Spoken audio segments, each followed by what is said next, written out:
Welcome to Capital Link's company presentation series.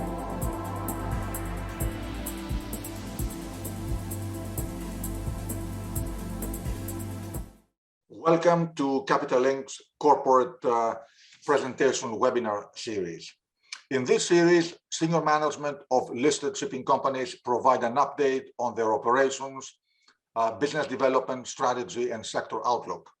I'm Nicholas Bornozis, president of Capital Link. Capital Link is an investor relations firm also active in event and conference organization. We work with several private and publicly listed companies, including companies featured in this webinar series.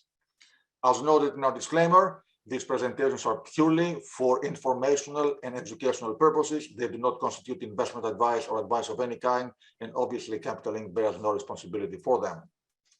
Today, we are privileged to have with us the senior management of Genco Shipping and Trading.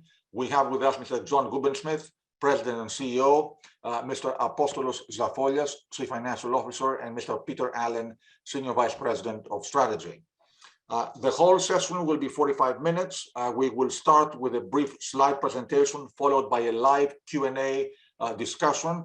Please submit your questions using the Q&A button at the bottom of your screen, or email your questions to us at webinars@capitallink.com. And if you would like to have a follow-up one-on-one with management, again, please email us at webinars@capitallink.com. Thank you all for joining, and I will turn the floor over to Mr. John Wobensmith. John, please go ahead. Thank you very much, Nicholas. So let's just start very briefly with an overview of Genco Shipping and Trading. We are the largest U.S.-based dry bulk shipping ship owner. We have 44 dry bulk vessels split between Capesize vessels focused on the major bulks, as well as Ultramaxes and Supramaxes in the mid-size sector, focusing on the minor bulks. We have a full-service logistics solution for our customers. We're an owner-operator, very focused on the full picture of getting cargo directly from cargo holders from point A to point B in the most efficient and profitable manner for us. We're headquartered in New York City. We also have two other commercial offices, one in Singapore, where we handle all of our Capesize chartering, and then we have a minor bulk office that is based in Copenhagen. Again, very large and scalable fleet. We do believe in having direct exposure to all the dry bulk commodities. So we have not only Capesize vessels and the mid-size Ultra Supramax vessels, which we refer to as our barbell approach, and I'll get into that in a little more detail in a few minutes. We are a U.S. filer, very transparent, no related party transactions, and we had the distinct pleasure of being ranked #1 this year for the Weber Research 2021 ESG scorecard. And we are traded on the New York Stock Exchange under ticker symbol GNK. Just to start out, I wanted just to go through on a high level the dry bulk market. Peter Allen is going to go into this in a lot more detail. But I think it's really important to understand that we are in a historical moment for dry bulk shipping with a very low order book as a percentage of the fleet on the water. We have a 7% order book today. And to put that into a little more perspective, 7% of the dry bulk fleet is 20 years or older. So there's almost a complete match in terms of what will most likely be scrapped over the next few years versus that order book. Very strong GDP growth for 2022 and 2023. We did see it revised down a little bit by IMF, but again, these are still very strong numbers going into the next couple of years. We also believe that China is shifting to a more accommodative monetary policy to defend economic growth targets in 2022. So that will be very favorable to most likely the steel industry in particular. And while we do talk about China a lot, the reality is the rest of the world does continue to show economic improvement. We're seeing steel production move up across the globe. We're still seeing large infrastructure projects even outside of China, and very strong trades on the grain front. And then also on the Brazilian iron ore side, we'll continue to see volume growth this year out of Brazil going into China. And as everyone knows, that is the longest dry bulk trade route and a tremendous amount of earnings leverage on that route. But just to talk a little bit about quickly, we are seeing some normal Q1 seasonality, a little bit on the near-term headwind side, which we think will abate actually rather quickly here. There have been weather-related disruptions in terms of Brazilian iron ore, but again, that is already starting to work itself out. There is the normal front-loaded nature of the dry bulk order book, so we do tend to see more deliveries in the first quarter than say the fourth quarter of any given year. We certainly have the normal Lunar New Year in China, but we also have the Olympics in Beijing this year, and so we do think steel production is going to stay on the lower side until we get past the Olympics. So early March, we believe utilization on the steel production side in China will start to come back. We have seen it move up, interestingly enough, from a low of about 73% to about 80% today. So that has started, but we really think the big bang, if you will come as we get into March. The Indonesian coal ban, that's obviously made headlines. Again, that is abating. We're now starting to see new cargoes for February liftings come into the market. Overall, we believe that you will have another year of demand growth outstripping the supply or new vessels coming on the water. So going back to Genco as a company, we transported 25 million deadweight tons of dry bulk commodities last year. You can see on the far right-hand side of the slide, broken out by percentage. Obviously, our Capesize vessels are focused on the iron ore trades, and then our mid-size vessels are focused on the grain and all the minor bulks that are below on the right-hand side of the slide. Overall, I do just want to remind people that 90% of global trade is carried by the international shipping industry. This is a paramount industry for global trade in general. Almost half of that trade is dry bulk related in terms of seaborne trade volume. And you can see on the bottom part of the slide, you can see the different commodities and the primary use, which I think should be interesting for people. Moving to Genco's barbell approach to our fleet composition. Again, we think it's very important to have direct exposure to all the commodities. The Capesize give us that on the iron ore front, and then obviously the minor bulk and the ultra supramax sectors are focused on all the grain, cement, gypsum, sugar, salt. It really runs the gamut in terms of aggregates and minor bulk materials. If you look at the characteristics of each industry or each sector, there's no doubt that the Capesize sector has a higher industry beta. It leads to greater upside potential.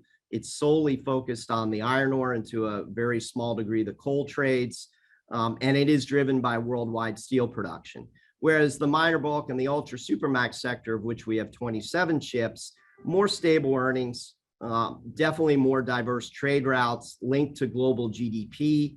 But it does allow us, because of our logistics platform, to create arbitrage opportunities based on the cargo side so that we can outperform our benchmarks.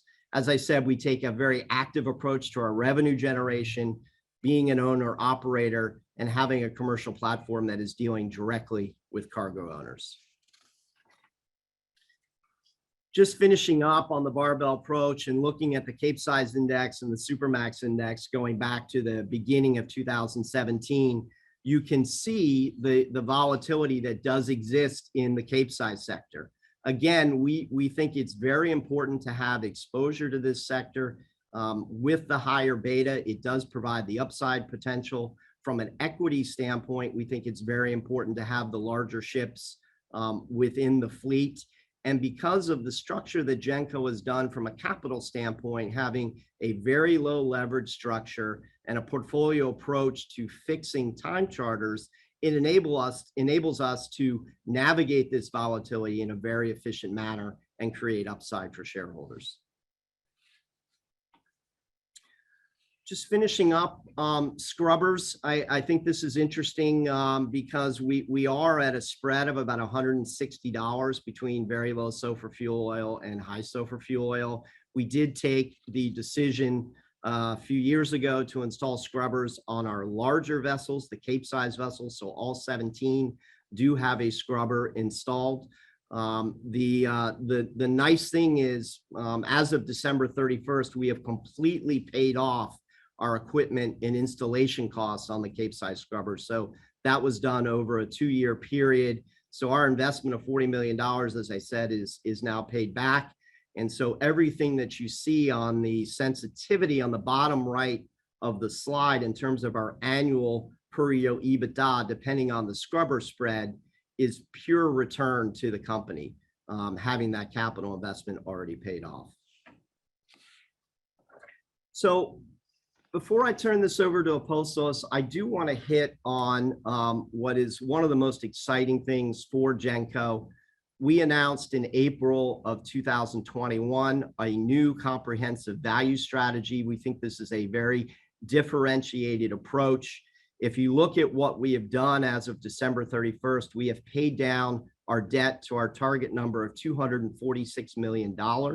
So we have paid off 45% of our outstanding debt at the beginning of 2021 to the end of 2021, leaving us in a net loan to value position of only 15%. And one of the reasons why that is incredibly important to this dividend strategy is that it drives down our cash flow break even. So we are able to pay higher dividends because of that very low cash flow break even.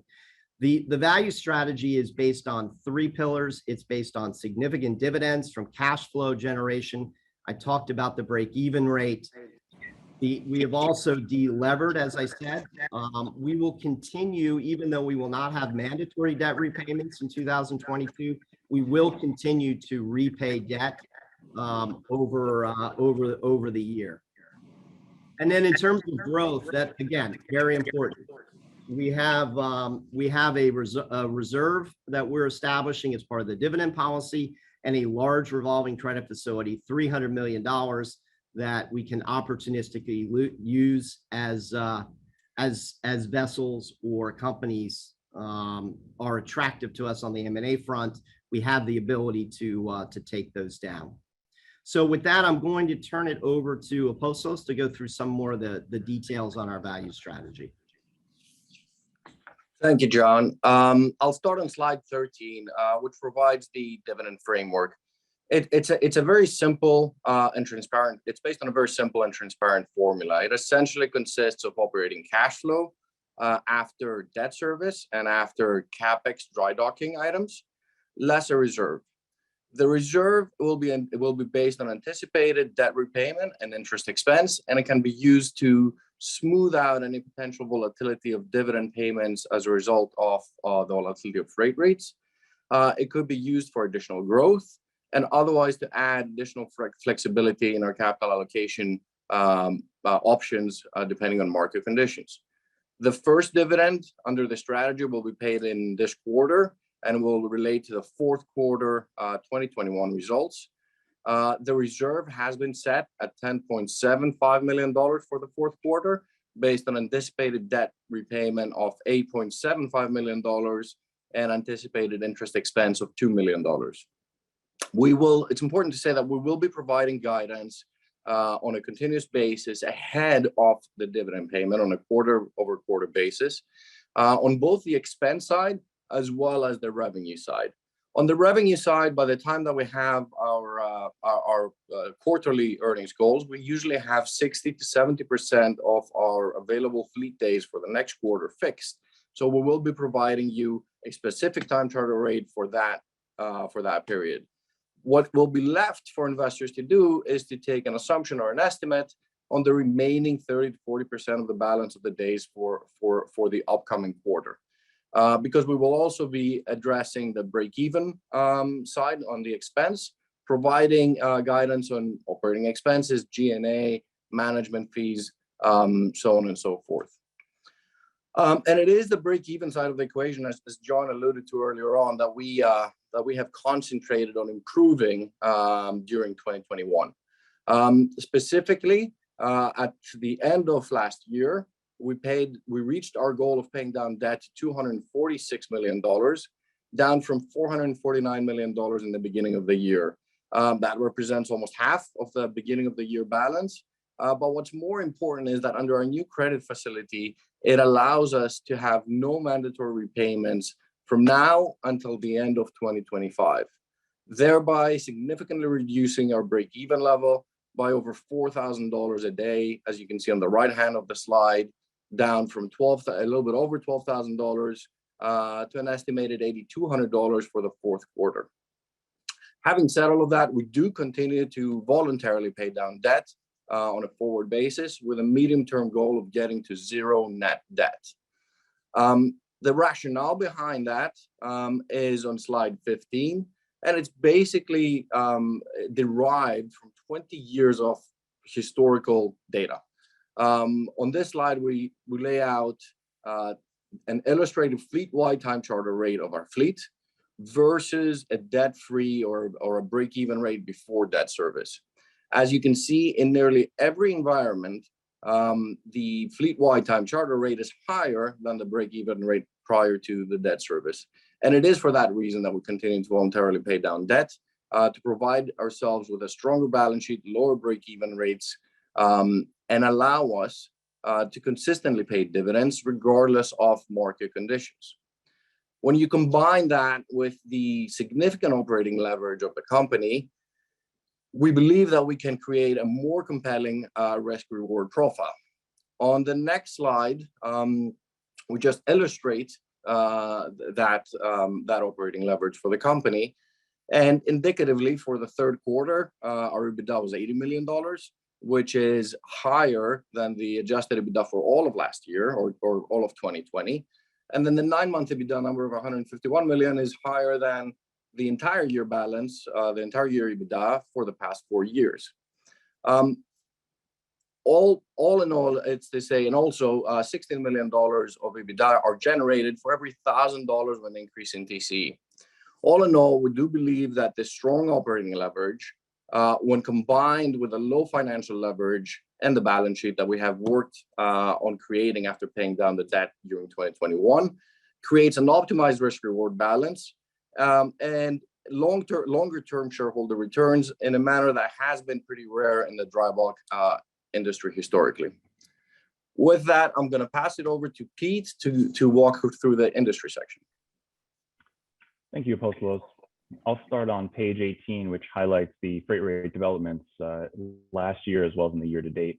During 2021, we saw a decade-plus high for Capesize and Supramax earnings. Capesize rates average over $33,000 per day, including hitting nearly $90,000 a day in October, while Supramax rates averaged about $27,000 a day as well. Currently in Q1, as John alluded to earlier, it's very much just weather-related issues right now, seasonality as well as timing, which has pressured freight rates, particularly on the Capesize side. Turning to the demand side of the equation on page 19, we highlight iron ore imports here. It's about 30% of over dry bulk trades, obviously a key driver. And what we really saw in the third quarter of last year was a ramp up in Brazilian iron ore exports, as you can see on the right hand of the slide, which highlights China's imports of the commodity. A lot of the Brazil to China iron ore trade drives up Capesize rates, which we saw peak in the second half of last year. Currently, those imports and those shipments from Brazil are under pressure, reducing cargo availability and pressuring freight rates. On the steel production side, China is a big driver, obviously 55% of global steel production.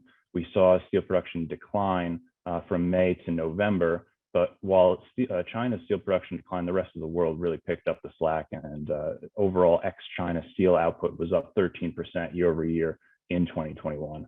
As we mentioned earlier, we're expecting second quarter to be a real snapback for Chinese steel production, coupled with the spring construction season, which typically leads in peak steel production in China in a given year. One of the reasons why we're confident about a ramp up in steel production again is that China is going to ease overall policies in 2022 in our view. We've already seen some interest rate cuts on their end, and ultimately in 2022 we anticipate China defending their 5% growth target, supporting overall economic growth, as opposed to 2021, which is very much a regulatory year in terms of tightening. We see that turning significantly, which we think is a positive for dry bulk. So that was the demand side. Touching on the supply side, this is essentially the foundation of the overall dry bulk thesis. There's a really good amount of visibility on the supply side. Only 7% of the fleet is on order currently. And as John mentioned earlier, that's likely to be offset by a lot of the older ships that are scheduled for delivery. And in terms of ordering a ship today, you can't really get one until 2024. And that's primarily due to the ordering trends that we've seen here on page 22, which is essentially where container ship owners were ordering significantly. Their order book has more than doubled over the last 2 years, and dry bulk has essentially stayed flat. So when you combine the fact that there's good visibility on the order book in 2022 and 2023, and you can't get a ship until 2024, and on top of that, you have all these environmental regulations here on page 23, that is a really good supply side situation for the dry bulk market. We think that environmental regulations are going to reduce maximum speeds for vessels and reduce overall operating speeds for vessels, and possibly make older ships less competitive, depending on how charters enforce what ships they would like to charter, and the overall competitiveness of eco versus non-eco. So a really good supply side situation for the dry bulk market, which is a key part of our thesis. So tying this all together, we expect demand growth to outpace supply growth in 2022 as well as in 2023. That's underpinned by the foundation of the order book, but it's also on the demand side. We expect continued growth globally of approximately 4% this year and next, as well as China to shift towards more accommodative policies. So a good overall foundational picture for the dry bulk market from a supply and demand perspective. So that does it for me. I'll turn it back over to John now.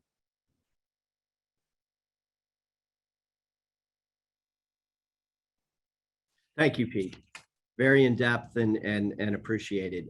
So just to wrap up the presentation piece of this, and then we'll get into Q&A.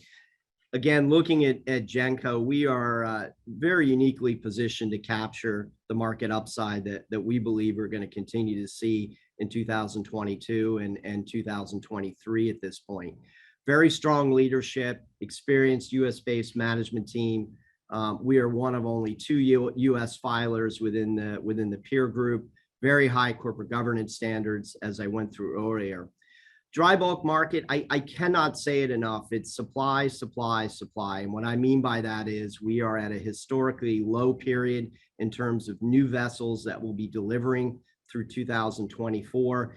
We just do not need much on the demand growth side to continue to outstrip supply and have a healthy freight rate environment for the next couple of years. Best-in-class commercial platform, active management, owner-operator. As I said, we're providing a full-service logistics solution for our customers, and that has allowed us to consistently outperform our relative benchmarks. In terms of our fleet, we have expanded in 2021 in the Ultramax sector with 9 acquisitions. We've been selling our older, less fuel-efficient vessels and redeploying that capital in newer, eco, more fuel-efficient Ultramaxes. We have a barbell approach, and again, I'll remind people that we feel it's very important to have direct exposure to all the commodities and also have that higher beta and that volatility that the Capesize sector gives us, but also coupled with this more stable earnings profile of the Ultra Supramax sector. In terms of our capital structure, again, this is probably the most exciting thing for the company, and that is our new value strategy that will begin to take effect for the fourth quarter earnings and cash flows for a dividend payable in the first quarter. And it does allow for significant dividends going forward because of the low leverage profile and low break even, but it also allows us to have a lot of opportunity for growth going forward. So with that, I will move into the Q&A, of which we have several questions here. So the first question is, can you review your dividend policy and how much debt you will be paying off on the next dividend period? Apostolos, could you go through the specific numbers on that, please? Yes, of course. So yeah, turning to this slide, the dividend policy, as I said, is based on the operating cash flow less the debt repayments and capital expenditures, and then less the reserve. All of these numbers have been provided and will be provided on a quarterly basis. As far as the debt pay down specifically goes, we have set a target of $8.75 million, which leads to a reserve of $10.75 million per quarter, consistent of the $8.75 million of debt repayment plus $2 million of anticipated interest expense. Great. Thank you. Thank you. The next question is, do you participate on the Brazil to China route? So the answer is yes. Our Capesize vessels carry iron ore both on the Brazil to China route, as well as the other major route, Australia to China. And I'll take the opportunity to mention that there will be continued growth coming out of particularly Vale in Brazil this year in terms of iron ore shipments. And that is the longest trade route in shipping. So to see growth on that route is very favorable in terms of operating leverage in the freight rate environment. The next question is, can India take the place of China regarding shipments? I'm gonna take a guess that is related to the coal side. And with that, I'm gonna ask Peter Allen to take that question. Sure, thanks, John. So India is the second largest coal importer globally behind China. We've seen China import approximately 300 million tons of coal in a given year. India, they had very low stockpiles at the end of last year, and they've been ramping that up. But certainly they're a big driver for the coal trade. And when we talk about an energy shortage that we've seen through the winter months in particular, no doubt India is a big driver of coal imports. And ultimately what we've seen is a lot of redirection of trade flows, particularly with China no longer accepting Australian coal, or for the most part in 2021. So we've seen a real redirection of overall coal trade. So India is now importing, instead of from Indonesia primarily, they're importing more from South Africa, even the US, from Canada, as well as Australia. So there's been a redirection and a replacement essentially of various trade routes along the coal trade, but India is no doubt a big driver of that. Thank you, Pete. So the next question is, are you affected in the first quarter, or are your ships already locked in for this time period, thus unaffected? So we have not put out our forward first quarter guidance yet. We will do that on our earnings call. But I think it's fair to say that we have 4 of our Capesize vessels on time charter, which is where we've seen the most volatility in the first quarter. And I would tell you also, as in years past, we do tend to try to fix through the first quarter. So why I cannot give specific guidance at this point. I would say our normal strategy is to fix through, though certainly you're not going to be 100% locked in. The next question is about the cement market. In general, I would tell you, yes, we are carrying cement on our mid-sized vessels, coming from primarily Turkey and Greece into the U.S. Gulf. We actually have some contracts in place also on the cement side, so that's been very advantageous to us. The next question is the ability to give reserve guidance for the entire year instead of only 1 quarter ahead. So I would say yes, we do have that ability, and we will address that in more detail in our earnings call that'll be taking place in mid to late February. But as Apostolos said, we did give guidance for the fourth quarter on the reserve amount and the debt pay down that we were planning on doing.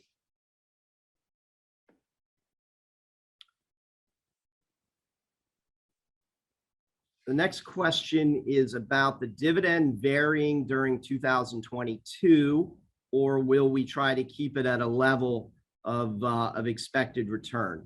So it is a variable dividend. It is based on quarterly cash flows, though again, we are going to make sure that we give as much guidance as possible, as Apostolos pointed out, particularly for the next quarter, in terms of our forward bookings for the next quarter, in terms of our operating expenses, our G&A. So you should be able to get reasonably close to an operating cash flow number. And then you'll also know our reserve and our debt pay down for the following quarter.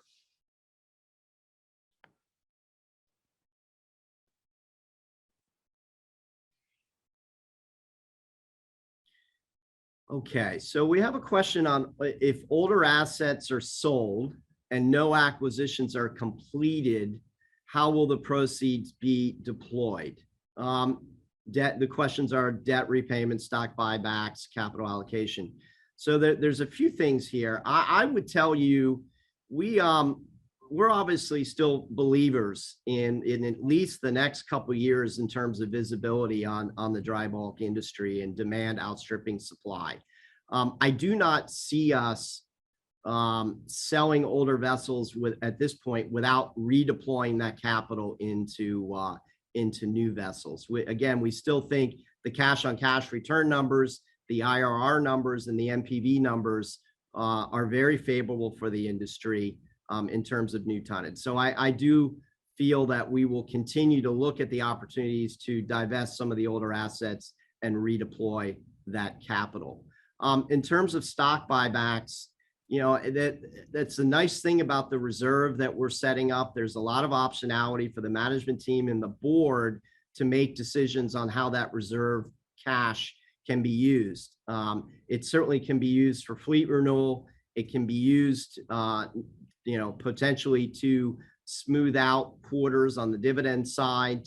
It can be used for debt repayment, and it could be used for stock buybacks if we deem that it's the right time to do that.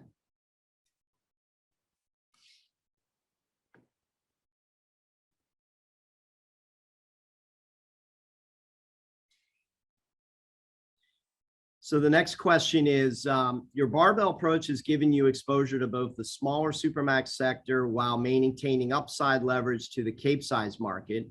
Going forward, do you have a preference to expanding in either segment, and why? I think you're going to, again, see us concentrate on both sectors. There's no doubt it's at any given time an opportunistic look in terms of where values are and what we can do on the cash on cash and IRR front. But again, we're still big believers in both sectors. So I think, again, going forward, as you see us do fleet renewal and grow overall, you'll see a mix between the larger vessels, the Capesize, as well as the mid-size vessels and in the Ultramax sector.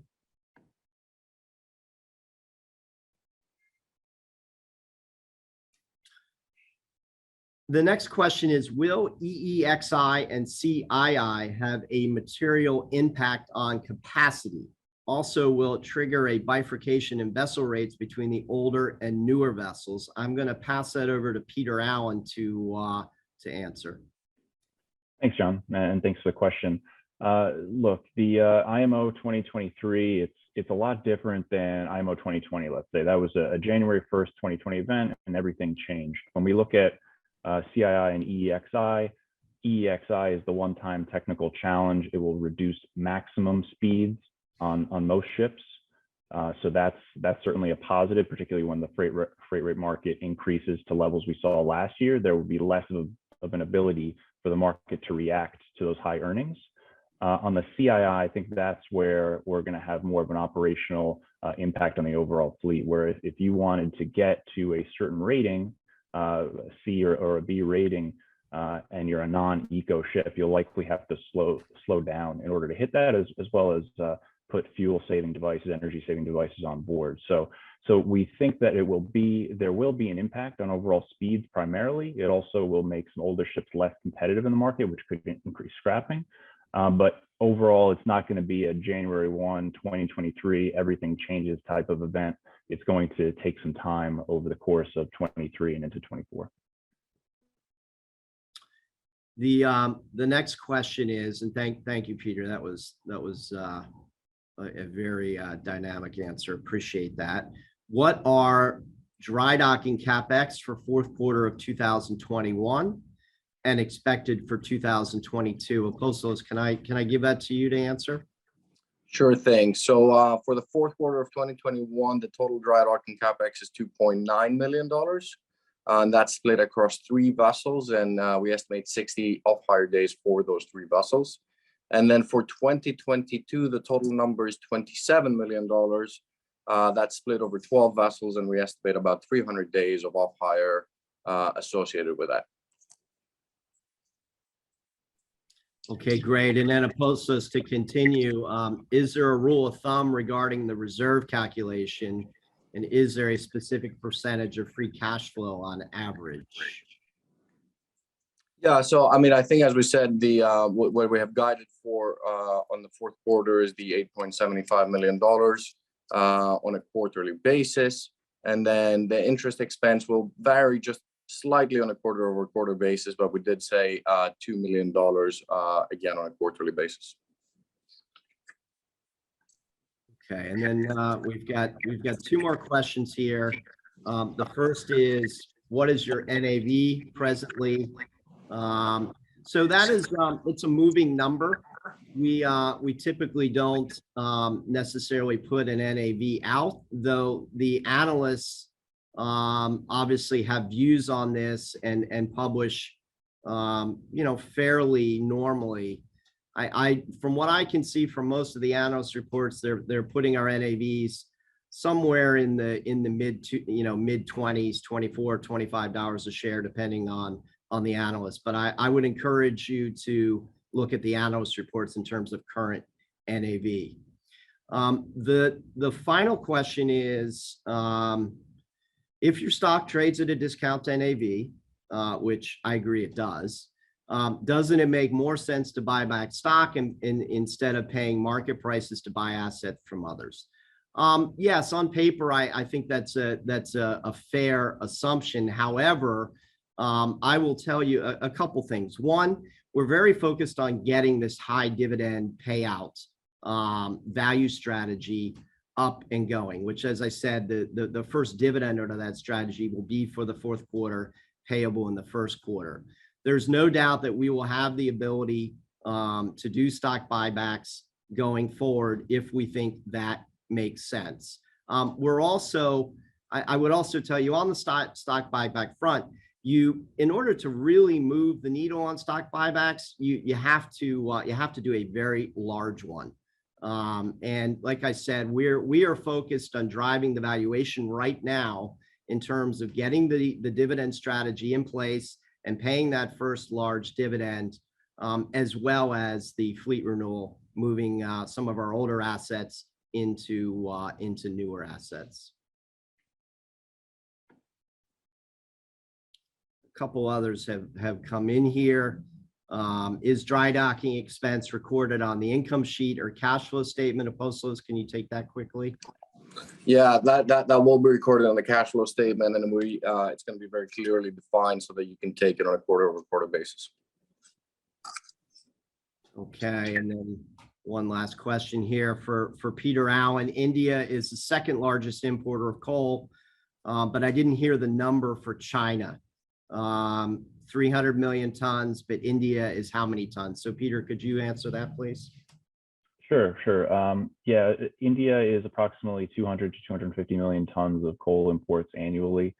And certainly we've seen them rebuild their stockpiles over the last few months. So certainly India is a big driver of the coal trade alongside China. Great. Well, that looks like all of the questions. So I thank Apostolos and Peter for participating in this with me. Thank you everyone for all the questions. I thought they were very good and precise. And Nick, thank you again for arranging this This was a fantastic job on your front and much appreciated. You're very welcome, all of you. Thank you, John. Thank you, Apostolos and Peter.